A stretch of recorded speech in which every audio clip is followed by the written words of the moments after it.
¿Tú por qué crees que él llegó al punto de ser el narcotraficante más grande de todos los tiempos? Si yo te pregunto las tres mentiras más grandes que han dicho de Pablo, que te digas eso es totalmente falso, ¿tienes cómo responderme? Que ¿Cuánto billete le daban a una mujer de esas para que pudiera estar con él? Todos conocen a Pablo por la cantidad de plata que llegó a ganar, siendo el hombre más rico del mundo. ¿Esa herencia qué? ¿Con quién quedó con toda esa liga? Bueno, con todo ese dinero quedó el hijo de Pablo, la esposa de Pablo, a la que le quitaron casi todo el dinero fue a la niña, a Manuela. Dejó mucho dinero para todos los hermanos. Los que no tengan hoy dinero es porque pues no lo supieron administrar. Están acostumbrados siempre a que llegara el dinero en borbotones y de esta manera pues pensaban que pronto el dinero iba a seguir llegando. Pero cuando Pablo muere, que era el proveedor de toda la familia, se lo gastan. Pero la colección más grande de obras de arte le quedó a la familia de Pablo.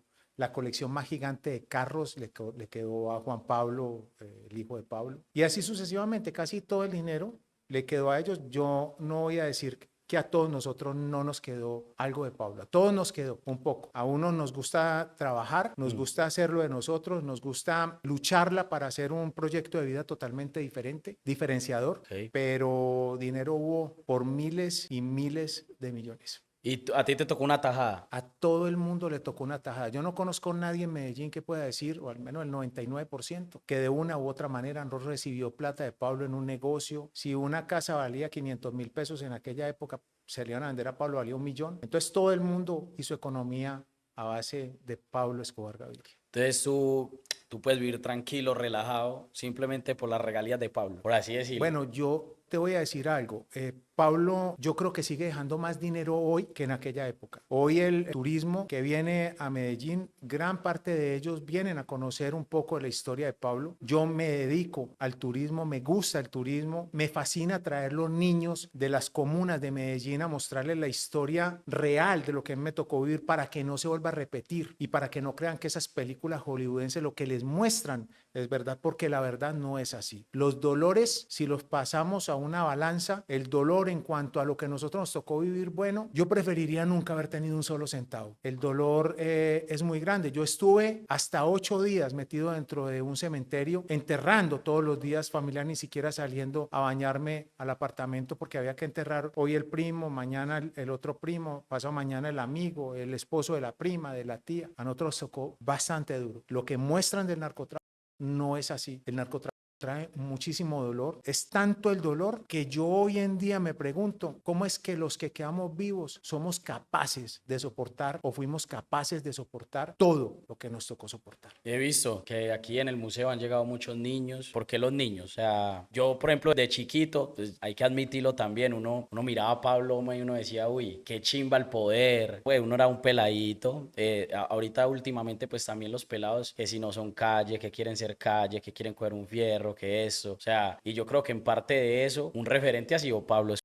Crecen viendo esas series, crecen mal informados. Mal informados, es verdad. Cuando tú hablas de los niños, me parece muy bonito eso, que te hayas dado cuenta y hayas analizado ese proceso de los niños que llegan acá, que a mí me gusta acercármeles, me gusta contarles, le pido el permiso a la mamá o al papá, o si vienen con mamá y papá, les pido permiso a ellos dos para poder acercarme y contarles un poco de la historia para que no crean en todo eso que Hollywood les ha mostrado, porque es que para Hollywood es muy fácil crear, pero no sabe la destrucción que puede llegar a pasar si un niño de esos le cree ese cuento que no es verdad y que lo hacen ver tan fácil. Es que un niño, la imaginación lo puede llevar muy lejos. Mire, usted decía, cuando yo era niño, uno veía y uno decía, ¿cuántas personas piensan que fue muy fácil Mm. llegar a lo que hizo Pablo? ¿Cuántas cosas no hubo que hacer? ¿Tú por qué crees que él llegó al punto de ser el narcotraficante más grande de todos los tiempos? ¿Qué lo hizo llegar a él? La inteligencia de Pablo era totalmente abismal. Pablo iba adelantado años luz a lo que acontece hoy en día. Mira, te voy a contar una historia que aún en esta época para uno es un poco compleja poderla entender. En una oportunidad cuando la guerra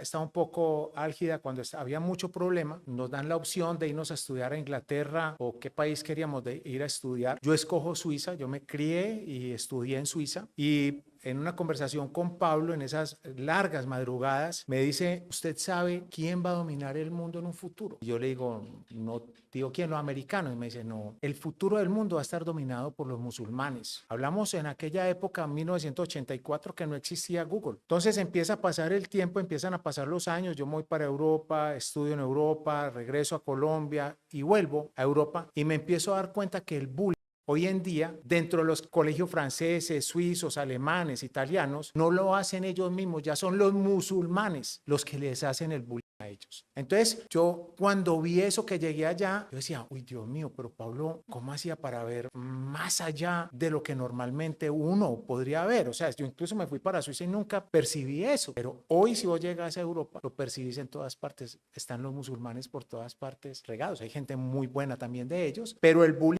lo hacen es ellos contra la misma gente y la misma comunidad del mismo país donde ellos ya hoy están habitando. ¿Y vos crees que obviamente en el mundo el narcotráfico es obligado que uno tiene que ser malo, ¿no? O sea, tú no puedes ser narcotraficante bueno. Yo no creo que exista un narcotraficante bueno, o sea, es que para poder ser narcotraficante tenés que tener la capacidad de que en el momento en que te toque actuar en contra de la vida de otra persona, lo hagas para poder hacerte respetar. Entonces, ¿qué tenía en el corazón Escobar para ser tan frío? Si Yo yo te creo digo si es Escobar... es que la frialdad se vuelve, la frialdad no nace con uno, a uno lo vuelve en frío. Si a vos hoy llegan y te roban lo que vos tenés, vos salís a defender lo que tenés. Era lo mismo en esa época y sigue siendo lo mismo hoy. O sea, a la gente no le gusta que le roben, a la gente no le gusta que le quiten e incluso ves hoy en día que matan a una persona simplemente porque le quitó la novia o porque le quitó la mujer, o simple y llanamente no. Yo creo que se debe respetar la mujer que no le pertenece a uno, pero para ponerlo como ejemplo, ¿sí ves? Entonces... Yo te pregunto algo a ti. Yo he visto muchas entrevistas, he leído y muchas personas hablan cosas diferentes sobre Pablo Escobar. Si yo te pregunto las 3 mentiras más grandes que han dicho de Pablo, que te digas eso es totalmente falso, ¿tienes cómo responderme? Sí, te puedo responder dos que son muy fuertes. La primera, cuando Pablo se suicida,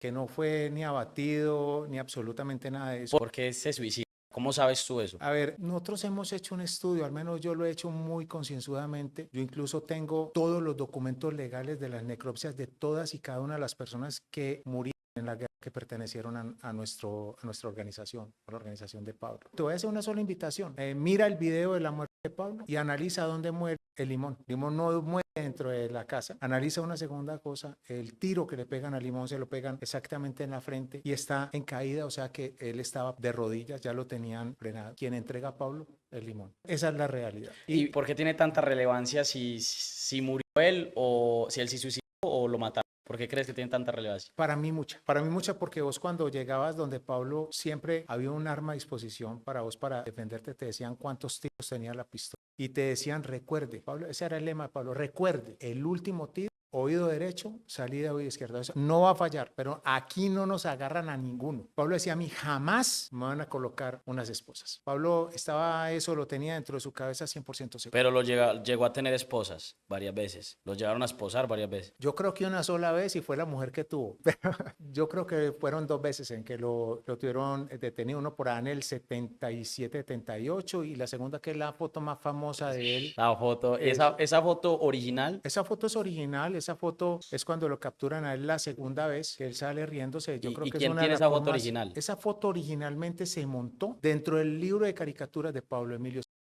Pero la foto original, ¿alguien la tiene actualmente? Eso tuvo que haber salido directamente de la cárcel, porque era la reseña, la cárcel de la reseña de la cárcel. Para mí es una foto muy fuerte. Primero que todo, si yo hubiese sido quien manejaba la policía y la cárcel en ese momento, jamás hubiese permitido que alguien saliera riéndose de esa manera. Es muy respetuosa contra el Estado, pero también mostraba el poder que él en ese momento tenía. Él ya sabía que iba a salir, por eso sonreía. Él siempre tenía todo milimétricamente calculado. Si esa foto yo la tuviera, la real, actualmente, ¿cuánto costaría esa foto? Si la pudieras vender. Yo creo que esa foto sería totalmente incalculable el valor. Es más, yo creo que sería imposible. Si ha venido gente bregando a buscar cosas de Pablo, cada uno de mí que se las venda. Yo no vendo absolutamente nada de lo que tengo de la simulación que hago dentro del museo de lo de Pablo, pero yo creo que no habría con qué comprar. O sea, un precio absurdo. Listo. 100%. Esa vendría siendo la primera mentira, desmentida. La segunda. La muerte de Luis Carlos Galán Sarmiento. Pablo no tuvo nada que ver con la muerte Luis Carlos Galán Sarmiento. Hay una persona en la cárcel en este momento que es Santofimio Otero pagando una condena por algo que no tuvo nada que ver tampoco. Pues lo tienen ahí metido en la cárcel simplemente porque al Estado colombiano le dio la gana de poner ahí un parapeto. Pero la responsabilidad del responsable o la persona que responsabilizan es al mismo general de la Policía Secreta de Colombia, el general Miguel Maza Márquez. Pero yo estaba con Pablo el día que muere Luis Carlos Galán Sarmiento y él dice, eso no fuimos nosotros. O sea, ¿quién sabe ahora cuántos van a venir a cobrármelo? Y pasa la noche, como a las 3 de la mañana, Pablo, después de haber caminado mucho rato, porque él se levantaba y caminaba y pensaba, poco hablaba, escuchaba mucho, dice, ya se murió, aprovechémoslo. Entonces se refería que si no había tenido nada que ver Pablo con la muerte, que seguro iban a venir a cobrarlo, pero que si ya todo el mundo estaba diciendo que había sido Pablo, pues que había que aprovechar. Y Pablo aprovecha la muerte de Galán y de ahí empieza todo ese proceso. Es la única persona en el mundo que ha cambiado la constitución política del país a su favor para lo que él quería. Mira, como ninguno, yo creo que la mayoría de los que está viendo, como ninguno nos tocó ir pues esa temporada de Pablo, yo creo que todo lo que sabemos de Pablo Escobar lo sabemos por lo que hemos leído y por las series. Entonces te voy a decir varias cosas de las series de las que yo he visto, o varias cosas que habla la gente pues por ahí en la calle que uno dice, uy, ¿será verdad? Por ejemplo, lo de, si tú ves la serie, que él coge y le dice a la vieja, vaya pues espéreme en la cama, él sí pues podía hacer eso con una mujer. Pablo era demasiado respetuoso con las mujeres. O sea, él no, pero sí le era infiel a la mujer. Por lógica, él cogía la revista Cromos y decidía cuál de todas esas mujeres que estaban ahí, él las quería y en qué orden. Y la mujer copiaba de ley. Lo que pasa es que, ¿cómo no te van a copiar si vos... O sea, Pero vos crees que por miedo o por plata. no, por billete. ¿Cuánto billete le daban a una mujer de esas para que pudiera estar con él? No era así, es cuánto quieres. Ah, vea eso. Mira, Pablo quiere conocerte, cuánta plata quieres, qué te está haciendo falta, qué necesita. No, yo quiero un Mercedes-Benz convertible, vamos a comprarlo y vamos para donde. Ya cuando llegaba ya pensaba que iba a seguir siendo la reina de Pablo Escobar, pero no, era solamente la reina por un ratico nada más.